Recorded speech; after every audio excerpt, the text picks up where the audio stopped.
Goose Island was started in 1988, and in 1988 the craft beer market in general was pretty much non-existent. In Chicago, the craft beer landscape did not exist.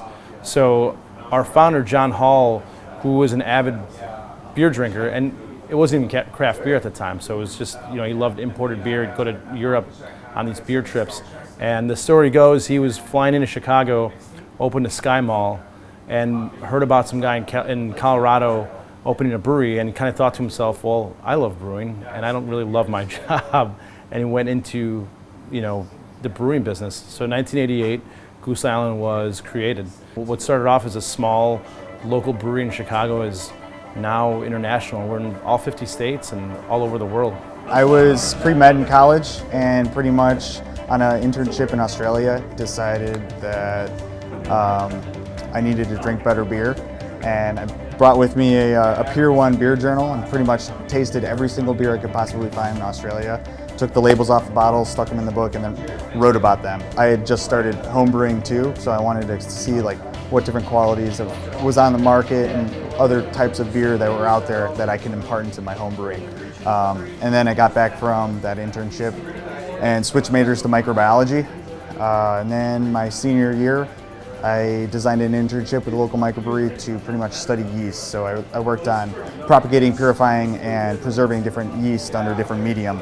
And I worked half the week in the lab, and then the other half was at the brewery, learning how to put a clamp on a triclover fitting, and pretty much just bottling, canning, and cleaning kegs. And they hired me right after graduation.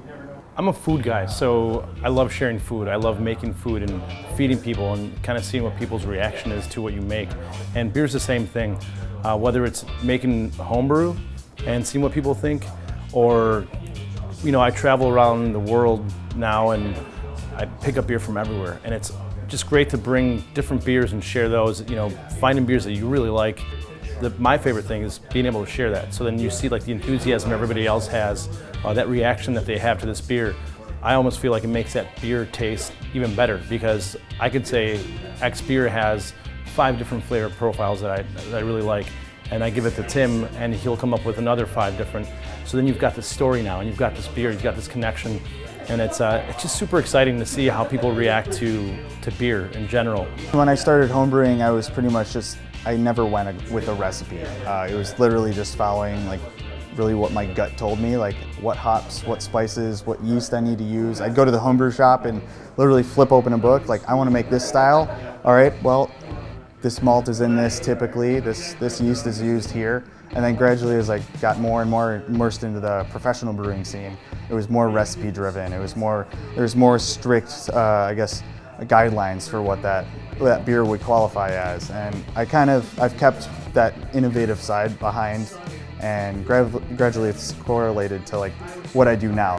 What we're doing at Goose Island is no different than what homebrewers are doing. We ultimately want to create a beer that everybody can enjoy. I guess what I took from my homebrewing experiences was using the best ingredients possible.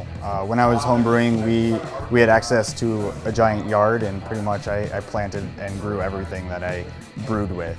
If I had an idea, I'd try to plan it for the next season and grow whatever I'd use in that beer. We grew Cinderella pumpkins and black cumin one day and used in a beer, and it was some of the best beer I remember having. I feel that once you think you've perfected your craft, you've given up. So that's what I see in homebrewers. They're always trying to do something different, they're always trying to be creative, and they're always looking for other outlets to kind of give input into what they're already doing, and they might have already, really, in other people's eyes, perfected, but in their eyes, they're still trying to be better and better at homebrewing. What keeps me coming to work is testing new limits, really pushing the bounds of experimentation, not necessarily for coming up with the most wacky thing, but blending, coming and working with different flavor profiles and seeing how they match up, and literally trying to make that perfect product, but again, having testing the limits to that. What really keeps me coming back to work is that opportunity to share our beer and our passion to new people and spark that passion in them.